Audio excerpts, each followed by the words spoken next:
Chegamos com uma das informações agora da tarde, né? Após o depoimento no Supremo Tribunal Federal, o ex-ajudante de ordens de Jair Bolsonaro, Mauro Cid, voltou a ser preso. O Bruno Pinheiro está acompanhando toda essa história e vai trazer as informações para a gente agora. Ô Bruno, qual é o motivo de mais essa prisão? Seja muito bem-vindo, uma ótima tarde para você. Oi, Evandro, ótima tarde a você, a quem nos acompanha. Sempre uma alegria, uma honra e uma satisfação. Essa história foi porque houve uma quebra de uma medida cautelar imposta pelo ministro Alexandre de Moraes. Ontem, áudios foram divulgados de quando o ex-ajudante de ordens fazia um desabafo, segundo ele, sobre as oitivas, os depoimentos, longos depoimentos que duraram cerca de 8 horas na sede da Polícia Federal. E durante esses áudios, ele afirmava, a gente já vai ouvir também esse áudio reproduzido, que foi divulgado ontem, que quando ele chegou numa oitiva, o depoimento já estava certo, uma narrativa, e que os investigadores só queriam apenas que ele afirmasse. E quando ele contava uma informação, eles alegavam que essa não era a versão verdadeira da história. Diante disso, de forma urgente, ele foi convocado pelo ministro Alexandre de Moraes para ser ouvido. E aí, esse juiz instrutor do gabinete do ministro Alexandre de Moraes fez essa audiência e lá mesmo acabou sendo dado o pedido de prisão novamente para o ministro, para o ex-ajudante de ordem, o tenente-coronel Mauro Cid.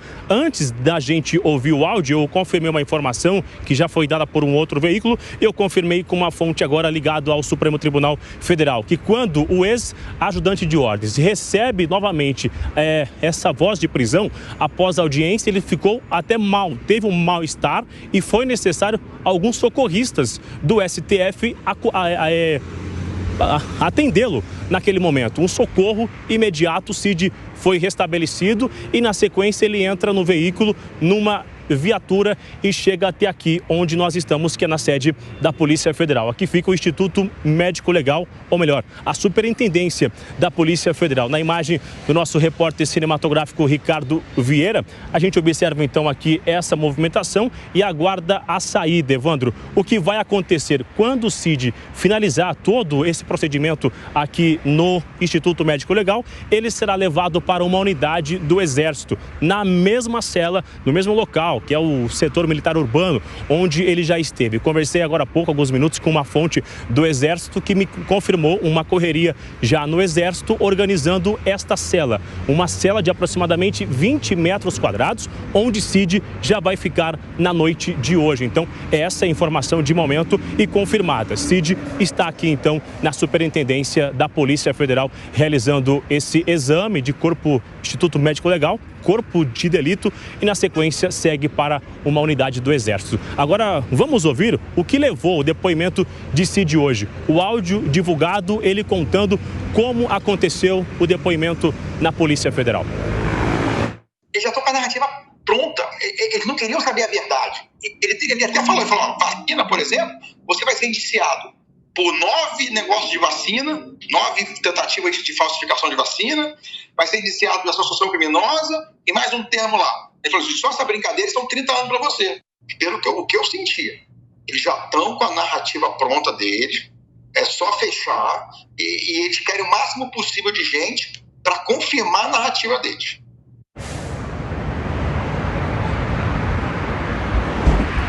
Evandro, não está confirmado, não está claro a quem isso foi enviado. Se foi para um outro investigado, já que essa medida cautelar imposta ao tenente-coronel é justamente não se comunicar com outro investigado, né? Ou ficar na residência, e isso, entre outras que foram impostas também a ele. Agora, não ficou claro nessa revelação, ou se foi explicado isso na audiência de hoje, a quem ele enviava esse áudio, com quem foi essa conversa, se com um outro investigado. E aí ele relata que, de fato, o que ele contava, os agentes da Polícia Federal alegavam que não, que essa não era a narrativa verdadeira. O diretor-geral da Polícia Federal fez uma cobrança ao ministro Alexandre de Moraes que era necessário explicações em relação a isso. Então, rapidamente, nas últimas horas, houve então essa intimação para ele ser ouvido no STF. Então, não foi na sede da Polícia Federal e foi no STF, de onde ele já saiu e veio até a Superintendência. Evandro. Bom, Bruno, o Fábio Piperno tem uma pergunta aqui para você, já vou abrir espaço, só deixar claro, né, que essa divulgação do áudio foi feita pela revista Veja e gerou essa situação que nós estamos acompanhando agora. Pode perguntar, Piperno, o que você quer saber do Bruno? Tudo bem, Bruno? Bruno, são duas coisas que me chamam a atenção. A primeira é que em um dos trechos desse depoimento, o tenente-coronel Cid diz, inclusive, que só sobrou para mim porque o Bolsonaro, por exemplo, se tornou um milionário por conta da arrecadação daquela dinheirama toda via Pix. E outra coisa, ele prestou vários depoimentos. No começo, ele inclusive silenciava e depois, a partir do acordo de delação premiada, ele passou a fornecer uma série de informações. Mas essa conversa, informada pela revista Veja, não tem muito clara a data em que ela aconteceu. E para mim isso é muito importante, porque dependendo do momento, ele chegou de fato... era um momento, por exemplo, em que ele poderia estar silenciando ou não, né? Porque a gente não tem clareza de quando foi que ele acabou, então, tendo esse diálogo com esse amigo dele. Você tem alguma ideia de quando isso tenha de fato acontecido? Porque eu acho que faz muita diferença, porque dependendo do momento, esse diálogo pode, inclusive, ter precedido as informações que ele deu na delação premiada. Bom, eu vou começar do final para a gente entender e manter esse raciocínio. A informação que eu confirmei agora há pouco, conversava com alguns advogados, inclusive, para tentar entender o cenário, e o que eu tenho é que essa conversa é da última semana. Conversa da última semana, esse áudio ele foi gravado na última semana, a conversa do ex-ajudante de ordens, que é o tenente-coronel Mauro Cid, após essa oitiva. Essa homologação sobre o depoimento, o acordo de colaboração de Mauro Cid, ele foi feito entre os investigadores da Polícia Federal e não diretamente no Supremo Tribunal Federal. Então agora, neste momento, o ministro Alexandre de Moraes já começa a olhar, a analisar essa homologação sobre aceitar ou não essa colaboração às informações de Mauro Cid. Ele cita no áudio ainda que os investigadores, de acordo com ele, durante a oitiva, falavam, a sua oitiva tá muito boa. É isso mesmo, isso vai ajudar, está sendo muito bem. Isso é o que ele envia no áudio. Quando ele cita que o ex-presidente ficou rico com muito dinheiro, é uma referência, já que quando ele também lançou uma ajuda de uma arrecadação no Pix para conseguir levantar dinheiro, porque tinha vendido o seu carro, tinha vendido tudo que ele já tinha, e aí ele não conseguiu alavancar dinheiro para fazer o custo para pagar com contas de advogado, para pagar as despesas de casa, enfim, então fez uma campanha, só que a campanha não obteve êxito e também não teve nenhuma ajuda do outro lado, de amigos, de aliados do ex-presidente da República, Jair Messias Bolsonaro, da onde ele era esse ajudante de ordem, homem de confiança chamado de filho, inclusive através do ex-presidente. Então, ele se vê rifado, meio que abandonado durante essa investigação e sobra tudo na conta dele, como comprovante de vacinação que ele havia alterado e foi indiciado junto com o ex-presidente, inclusive, e não tendo nenhum recurso nem para arcar com os seus advogados. Então, essa é a reclamação, que ele ficou sozinho e que o ex-presidente ficou rico porque arrecadou dinheiro, Pix, um pouco mais de quase 17 milhões de reais dessa arrecadação. Então, é justamente essa explicação dele, essa justificativa, viu, Fábio Piperno? Ok, Bruno, daqui a pouco eu volto contigo porque tem mais perguntas aí. Antes eu quero fazer um giro e também dar as boas-vindas aqui ao Luiz Felipe Dávila, que fala conosco ao vivo lá de Portugal. Boa tarde para você, Dávila. Boa tarde, Evandro. Boa tarde a todos os companheiros aí do 3 em 1 e a nossa audiência. Que bom tê-lo aqui mesmo à distância. Ô, Nelsinho Kobayashi, eu queria te perguntar então, para que você possa esclarecer para a nossa audiência, quando se fala em uma prisão por descumprimento de medidas cautelares e obstrução à justiça, o que a gente pode compreender do que teria cometido Mauro Cid para então ser preso mais uma vez? Evandro, a gente precisa se lembrar que o Mauro Cid, ele não é condenado. Na verdade, ele não é nem réu. Sim. Ou seja, o motivo da prisão dele, aquela primeira prisão, era uma prisão preventiva, portanto, para que ele não atrapalhasse as investigações.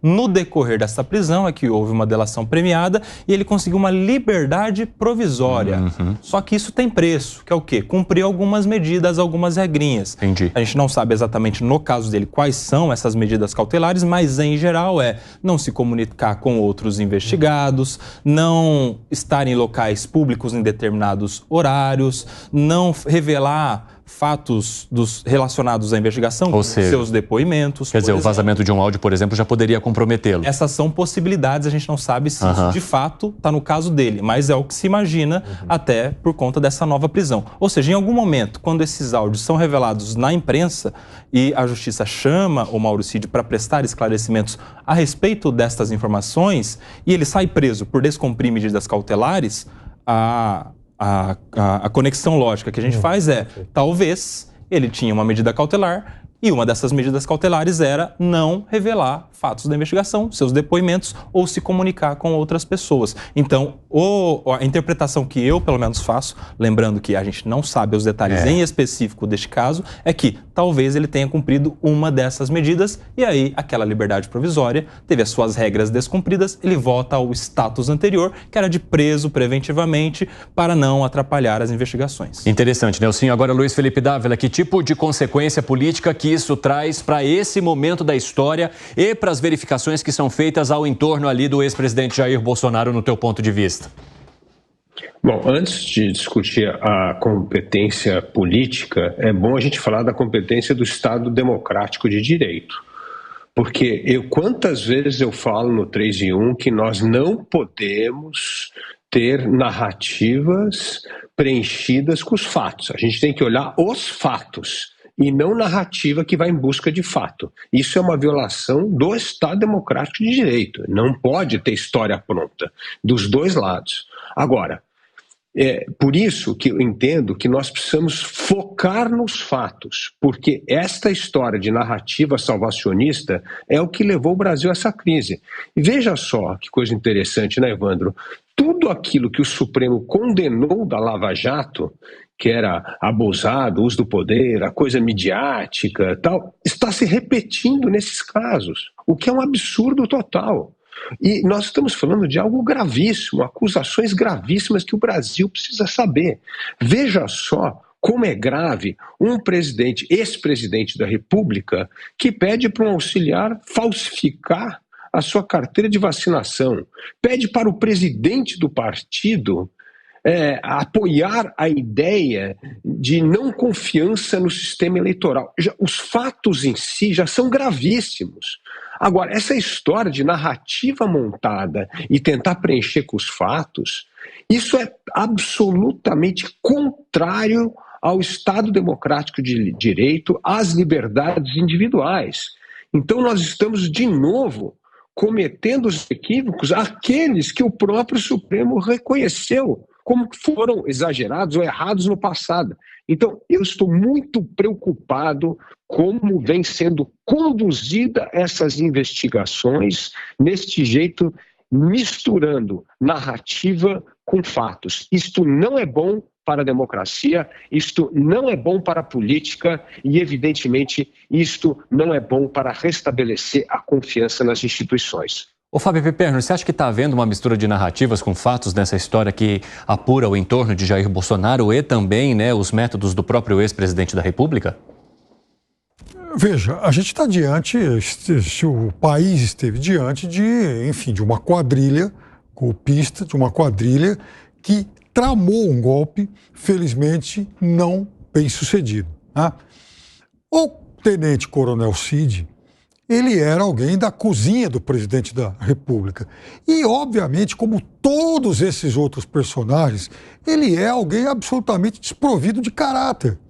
Então, ele é um mentiroso, ele é alguém que atropelou a lei, ele é alguém que falsificou o cartão de vacinação. Ele é réu confesso em relação a isso, ele admitiu. Né?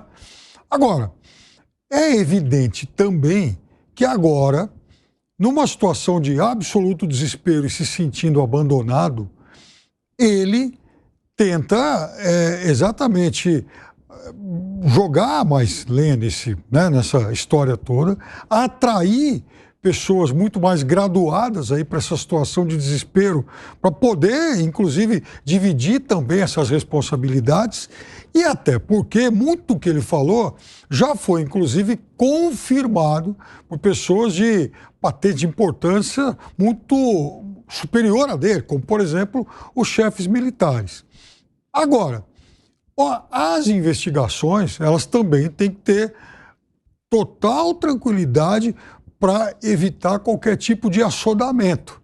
Não adianta querer imaginar que bom, então nós já sabemos mais ou menos o que aconteceu e agora vamos sair de uma forma punitivista por aí para forçar, quem sabe, mais algum tipo de delação, de informação escandalosa. Eu acho que, veja, quando o investigador age de forma cautelosa, com a frieza de um enxadrista mesmo, buscando apurar os fatos, ele vai muito bem.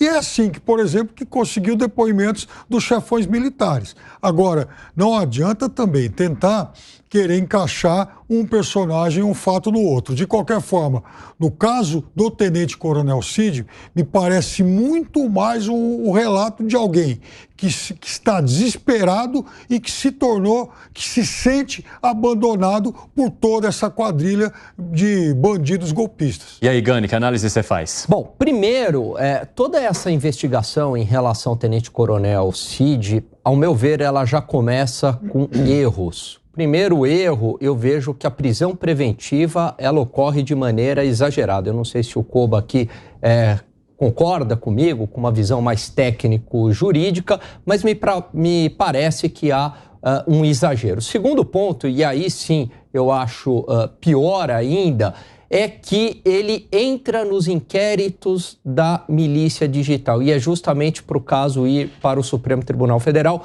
Então eu não consigo entender qual que é a relação entre vacina, adulteração de cartão de vacina e milícia digital. Vai se abrindo aí vários inquéritos e aí vai colocando ali o investigado, né, de acordo com a conveniência em um ou outro inquérito. Então não acho que isso seja o caminho adequado. Agora, de qualquer modo, o que ele fala é muito grave, porque inverte-se a lógica, indo ao encontro aqui do que o Dávila falou. Quer dizer, a investigação é para chegar à verdade. E aí, de acordo com o que ele falou, tem uma inversão. Primeiro há uma verdade ali construída, que chamemos de narrativa, para depois colocar a investigação dentro dessa narrativa. Isso é muito grave. E ele até fala no depoimento, ele fala, não tem mais lei nesse país, né? A decisão já está tomada. Então a gente aqui, enquanto sociedade, a gente quer saber o que é verdade nessa história, né? Ter aí uma clareza dos fatos, porque ele coloca em xeque não apenas, isso que é o ponto, não apenas essa investigação, mas como todas as demais investigações. Ele abre esse precedente para desconfiança. Ele não faz nenhum tipo de revisionismo. O advogado dele, inclusive, reafirma tudo o que ele falou e disse que se tratou mais de um desabafo, mas reafirmou tudo o que foi dito nas delações. Ô Nelsinho Kobayashi... Mas ele fala que foi, de certa forma, coagido, que falou aquilo sob pressão. Mas reafirmou, confirmou tudo que o cliente dele disse. Nelsinho, como é que você vê essa prisão nesse momento? A prisão do Mauro Cid, desde o início, já é muito contestada, porque a prisão preventiva, ela é a exceção. A pessoa deve ser presa com condenação, com trânsito em julgado, depois de ter um crivo judicial de culpa. E nesse caso ele não é nem réu, ele é investigado. Então, assim, já desde o início há uma crítica sobre quais são os critérios que levaram à prisão preventiva, vez que a prisão preventiva deve ser excepcional. E a gente viu muita crítica a prisões preventivas durante a Operação Lava Jato de pessoas que delataram. Aliás, esse ano a gente completa 10 anos, nesse mês, inclusive, 10 anos de Operação Lava Jato, e a crítica mais assintosa que se fazia na ocasião do auge da Lava Jato era, olha só, a gente tem pessoas presas com a única finalidade de pressão para a delação premiada. Então, lá atrás, quando tinha alguém que estava preso, delatava e era solto, a gente teve muitas críticas de pessoas importantes dizendo que isso era um método de alcançar uma prova para atingir uma finalidade de condenação. E o desenho, a estrutura é muito parecido com o que está acontecendo com o Mauro Cid. Ele estava preso, delatou, ficou solto. E aí, quando esses áudios vêm à tona pela imprensa, divulgados pela revista Veja, a gente nota de alguma maneira, como disse o Gani, uma revelação ali de que ele se sentiu de alguma maneira pressionado. Ou seja, Para a pessoa que tem a convicção de que ele já está previamente condenado, ele só tem duas opções, ou ser condenado de fato, ou ser condenado com alguns benefícios de delação premiada. Ele não tem a certeza de que poderá se defender e alcançar uma absolvição. Isso aconteceu lá atrás com empreiteiros, com políticos, com diretores da Petrobras e agora parece, na estrutura, com o que está acontecendo com o Mauro Cid. Bom, agora 4h23 da tarde, o pessoal da rádio vai para um rápido intervalo, daqui a pouco espero vocês, hein? Não saiam daí porque tem muito debate nesse 3 em 1 para a gente amarrar a nossa sexta-feira. Quero conversar novamente com o Bruno Pinheiro, que vai contar para a gente então qual que é o desfecho a partir de agora, né? O que a gente espera então, quais são os próximos passos que envolvem Mauro Cid depois que ele sai do Instituto Médico Legal, hein, Bruno? Evandro, vamos lá, repito, eu conversei com uma fonte no Exército, já tem essa sala de 20 metros sendo organizada. Assim que a sala for finalizada, essa estrutura será informado para a autoridade, para o ministro Alexandre de Moraes, que fez o pedido da prisão novamente, sobre a estrutura, se justamente essa será aceita ou se será necessário um outro local. E aí, essa rotina é o que? Ele recebe cerca de 1h30 na parte da manhã de um banho de sol ali, para fazer uma atividade. O almoço, o jantar é levado dentro dessa cela através de um soldado, depois é retirado este prato, essa refeição. Inclusive, quando ele esteve na última vez neste mesmo local, que fica muito próximo da onde é a residência de Mauro Cid, inclusive, que é no setor militar urbano, inclusive ele recebeu mais de 70 visitas, entre elas quase 50% visita de militares. E aí, naquela época, a CPMI do 8 de janeiro acabou quebrando o sigilo, os nomes que foram visitar o tenente-coronel lá no Exército, onde ele estava retido, né? Ficou por muito tempo até fechar esse acordo, e aí justamente é para esse mesmo local que ele retorna então na noite desta sexta-feira. É um lugar, Evandro, muito emblemático, porque é a residência de Mauro Cid, é também o local que ele vai ficar fechado, né, durante esses dias após o pedido de prisão, e é também na mesma região onde estava o acampamento dos atos do 8 de janeiro. E ao lado também onde fica a casa, o general, que foi ouvido recentemente, que é o ex-comandante do Exército, e que naquela época do acampamento foram até a residência para fazer uma cobrança para que as Forças Armadas se manifestassem. Então, é um local onde, de acordo com a investigação, serviu como uma estufa para isso tudo acontecer e chegar até este documento, a minuta, que tinha o planejamento de um golpe de Estado. Então, aguardar a saída daqui, e daqui ele é acompanhado já por homens do Exército, um veículo do Exército que vai recolher aqui no IML e levar até este local onde ele vai ficar fechado a partir desta sexta-feira. Não era esperado. Ele, de fato, acreditava que esse acordo de colaboração estava certo e o que ele estava revelando lá iria ajudar a não voltar mais. E foi justamente isso, por conta da família, que o Cid resolveu fazer esse acordo de contar, e se viu que somente ele estava sem liberdade, estava lá fechado e que estava ficando somente na conta dele. Então, ele começa a contar informações, a revelar informações, e aí acaba ganhando a liberdade. Mas com esses áudios que foram divulgados, e aí repito que não tem informação com quem foi, se foi com outro investigado ou não, quando ele é ouvido no STF, até começa a levar um susto. É necessário ser socorrido através de alguns socorristas do STF para acalmá-lo até ele chegar no IML. Então, isso representa que foi um choque que ele não esperava. O advogado de Mauro Cid já disse no início da semana que esse indiciamento sobre o comprovante de vacinação não estava no acordo com a Polícia Federal. Também foi uma surpresa. Então, esta é a segunda surpresa da semana, tanto ao Cid quanto ao seu advogado. Evandro. Bom, o Bruno Pinheiro, o Alan Gani tem uma pergunta aqui para você também. Vai lá rapidinho, Gani. Boa tarde, Bruno. Como é que está a repercussão no meio político? Já existe algum tipo de reação no meio político em relação a esse caso? Congresso Nacional. O ex-presidente Jair Bolsonaro, o ex-presidente está viajando, está no Acre. Conversei com alguns nomes no Congresso Nacional rapidamente que me apresentaram uma preocupação. E aí me citaram um exemplo da Lava Jato, que o mesmo delegado da Polícia Federal que está em um caso, ele está atuando em vários casos. E aí eles começam a ver que nasce um exemplo de conduta do ex-juiz Sérgio Moro, que ficou tudo na mão de Sérgio Moro durante a operação da Lava Jato. Então, eles começam a ver que um só nome está atuando na Polícia Federal e acumulando esses casos e essas investigações. Então, isso é uma das reclamações que eu ouvi logo após a chegada de Mauro Cid aqui no IML, viu, Alan Gani?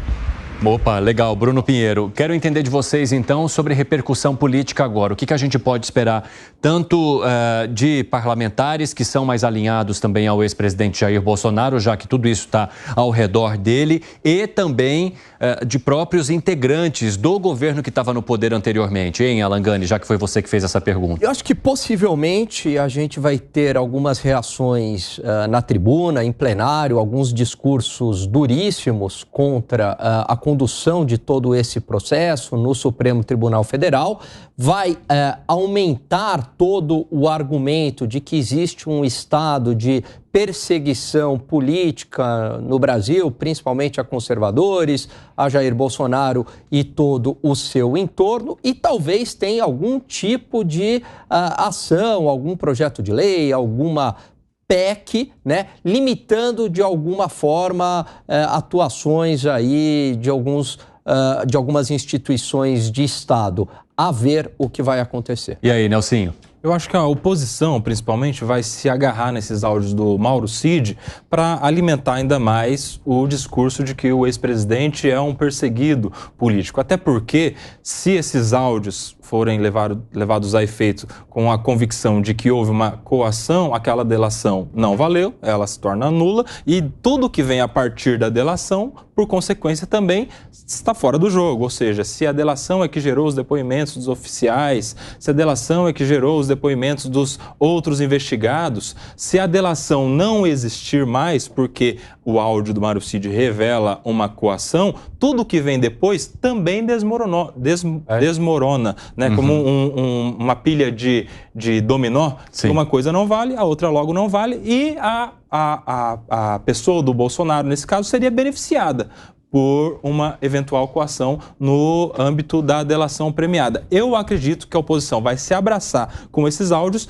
para fazer coro a esta corrente de injustiça contra o ex-presidente. Ô, Fábio Piperno, a gente já viu esse dominó em outra operação, né? Que foi nos casos julgados pela Operação Lava Jato. Começou a derrubar um e depois todos os processos foram sendo revistos ou decisões foram sendo tomadas novamente ou, entre aspas, destomadas a partir daquilo que se apurou dos métodos da Operação Lava Jato. Como é que você avalia a comparação política nesse momento com esse evento, né, que a gente teve aqui no Brasil, para essa situação que, em vez de envolver o presidente da República, agora envolve o ex-presidente Jair Bolsonaro? Eu insisto no fato de que a própria defesa do Mauro Cid, em momento algum, está desqualificando o que o Mauro Cid confessou nessas delações, né? Então, aliás, classifica tudo que vazou nesses áudios de um mero desabafo. Em momento algum, o Mauro Cid, até onde se sabe, chegou lá e falou, bom, é o seguinte...